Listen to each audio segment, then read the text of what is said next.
Seja bem-vindo, eu sou Mário Sobral e o Jornal Segurito já está no ar.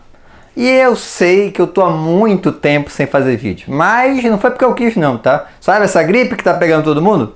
Fui baleado por ela também e aí eu já tô há quase um mês sem fazer vídeo. Mas agora melhorou, já tô só com um pouquinho de tosse, então perdoa se eu tossir aqui durante o vídeo. E eu acabei não fazendo aquele vídeo que já é tradição, que eu faço todo fim de ano, que é um vídeo com indicações de livros não relacionados à segurança do trabalho. Então todo ano eu leio muitos livros relacionados à segurança, mas eu também leio coisas que não tem nada a ver com a segurança do trabalho. Alguns com a parte técnica não relacionada e muita literatura também. Então vou indicar dos livros que eu li ano passado, 15 daqueles que eu achei que são os melhores sobre assuntos que não sejam diretamente relacionados a essa área. E eu vou começar com Ruído, uma falha no julgamento humano. Os autores Daniel Kahneman, Olivier Sibony e Kai Sistem. Como a minha dicção e a minha pronúncia não deve estar 100% correta, o que eu vou fazer? Não se preocupe, eu vou colocar na descrição do vídeo o nome dos livros, tá? Para facilitar a sua vida. E antes de me perguntar onde você comprou, eu acho que 99% eu comprei na Amazon, tá? Eu geralmente compro na Amazon. Talvez um ou outro eu tenha comprado na editora do livro, mas eu acho que nesse caso aqui, dos que eu escolhi, todos foram na Amazon. E todos, com exceção de um que eu vou mostrar, foram digitais. Eu tenho lido muito livro digital. Quando o livro é técnico, eu prefiro o livro físico porque eu risco em cima. Mas literatura, para mim, não é problema usar o Kindle para ler. Tá? Então, esse primeiro livro de Ruído, uma falha no julgamento humano, é um estudo sobre o quanto a gente erra na avaliação. Então bora voltar então para a segurança do trabalho.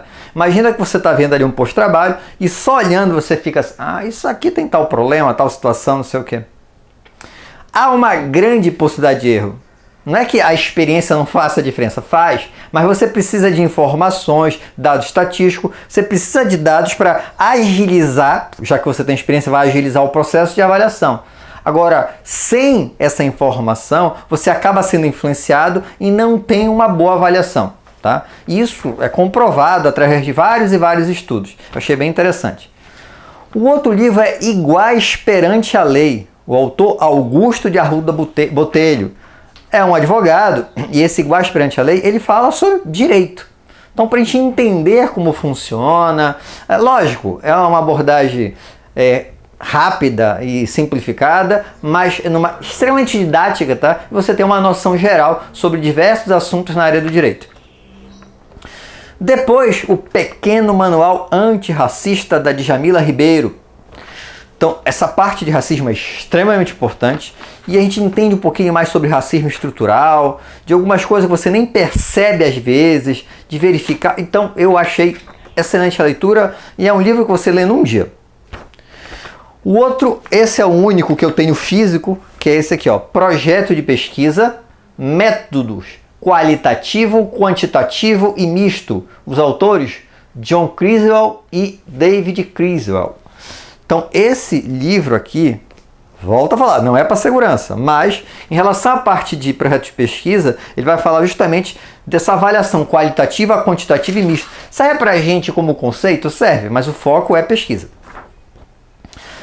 Esses assim são os relativamente técnicos. E agora a parte de literatura. Professor, nem tenho tempo. Ok, te vira, né, meu filho, para ler. Mas se você não quiser, pelo menos sai agora. Já clica aí, já curte, já pode sair, não tem problema não. Você que gosta de literatura, eu vou indicar aqui os livros que eu acho excelentes. Primeiro que eu li foi Cidadela. Tá? Primeiro não, eu li agora em dezembro, esse foi um dos últimos. A J. Cronin. É um livro interessante, é um médico, tá? Um médico recém-formado, que ele começa a trabalhar e pensa assim, não, eu dependo de estudo científico, eu preciso que a ciência faça parte da medicina. E o livro todo ele tentando fazer isso, tem uma hora que ele muda um pouquinho, depois ele retorna, não vou dar spoiler, tá? A ideia é só dar uma visão, mas eu gostei muito desse livro. O segundo é O Pai da Menina Morta, o autor Tiago Ferro. É impactante, é triste, tá? Não é um livro assim que vai direto, ele vai como se fosse flashes na mente desse pai que a filha morreu. Então é uma situação de luto. É um livro triste, mas faz você pensar sobre essa situação que vai acontecer, não da filha, mas do luto que vai acontecer com todo mundo em algum momento da sua vida. Os Supridores é o outro livro, José Faleiro, talvez um dos melhores livros que eu li ano passado, desses aqui, um dos melhores. Tem um outro aqui que vai estar mais ou menos no mesmo ranking, mas o top 3 com certeza. Os Supridores, qual é a ideia? São dois colegas que se encontram, trabalham no supermercado e eles resolvem vender maconha para viver. Pô, professor, foi esse livro que o senhor gostou? A ideia do livro é muito bacana, é muito bem escrito e apesar de ser esse o tema assim geral, ele fala, por exemplo, conceitos de capitalismo e numa linguagem bem didática, assim. Então, no diálogo dessas duas pessoas e tudo mais. Então, eu achei bem interessante. O seguinte é um clássico, Capitã de Areia, do Jorge Amado, que eu não tinha lido ainda, mas é um livro muito bacana, onde como se fosse meninos de rua que moram na praia, numa área lá da praia, que fazem furtos nas casas, nas pessoas. E cada capítulo é como se fosse um conto com esses personagens, com os mesmos personagens. A ideia do livro é essa. Um que faltava lá era uma lacuna, porque como é que eu não li Crime e Castigo? Agora eu já matei essa lacuna, já tenho. Dos Dostoiévski, é um livro excelente, tá? Então qual a ideia do livro também? Uma pessoa, isso não é spoiler, porque acontece logo nisso, mata, tá? É um criminoso, ele mata e o livro todo, essa luta dele com ele mesmo, com a mente, com os problemas dele ser preso, é muito bacana. E é um livro assim que a questão mental é bem destacada. Eu achei muito bom. Não é à toa que é conhecido até hoje, né? Dois livros do Stephen King que eu acho o cara também. Ah, professor, mas é terror, eu não gosto de terror. Esses dois especificamente não são de terror, tá? Então, um é o Quatro Estações, que são 4 contos. Dentre eles, um dos contos que tem nesse livro é Um Sonho de Liberdade, que você, não sei se no conto o título é esse, mas é um filme muito famoso e muito bacana, e é exatamente o conto que deu a origem ao filme, então muito bom. E o outro livro que eu gostei muito também é o Novembro de 63.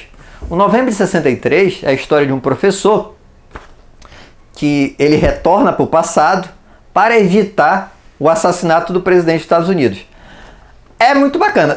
Tirando essa parte da viagem de como é que ele volta para o passado, que não tem muita lógica, mas ok, você passa por essa parte, o resto da história é muito bacana. Tem até uma série na HBO sobre esse livro. O outro livro também virou filme, é O Conde de Monte Cristo, que você talvez até tenha já assistido na sessão da tarde o filme, do Alexandre Dumas, mas mesmo que você tenha assistido o filme, recomendo que leia o livro. Por quê? Porque o filme não tem 1/3 da história do livro. Como o livro é muito grande, para fazer o filme eles tiveram que editar, né? Então ficou faltando muita coisa. Então recomendo a leitura. O que mais? Flores de Algernon, Daniel Keyes. Não sei se é exatamente esse nome do cara não, mas bora lá. Flores para Algernon. Esse também é excelente, tá? Qual é a história? Tem um rapaz que ele tem uma deficiência intelectual muito forte e ele vai fazer uma espécie de tratamento, uma cirurgia para ficar inteligente. E isso funciona. E ele começa a ficar até mais inteligente do que as pessoas que trataram ele, que curaram ele, entre aspas. E daí vai acontecer muita coisa. Eu gostei muito desse livro, é um livro muito bom. E o último que eu vou indicar é um sucesso, Torturado, Itamar Vieira Júnior. É a história de duas irmãs lá no sertão da Bahia, que elas vão lá embaixo da cama da avó, encontram uma faca, e aí em função de alguma coisa que elas fazem, que eu não vou dizer para não dar spoiler, uma vai precisar da voz da outra, coisa e tal, elas vão ficar ligadas durante muito tempo por causa disso. Então, é um livro excelente, se você entrar lá na Amazon, é 5 estrelas, todo mundo elogiando, então recomendo bastante. Vou aproveitar, antes de acabar, desejar para você um excelente 2022, e eu espero que agora eu continue na periodicidade dos vídeos sem falhar mais. Espero que tenham gostado. Se gostaram, já sabe, né? Curte, compartilha. E tem alguma dúvida, sugestão de pauta? Coloca aí embaixo nos comentários ou manda e-mail para sobralj@hotmail.com. Um abraço e até o próximo programa.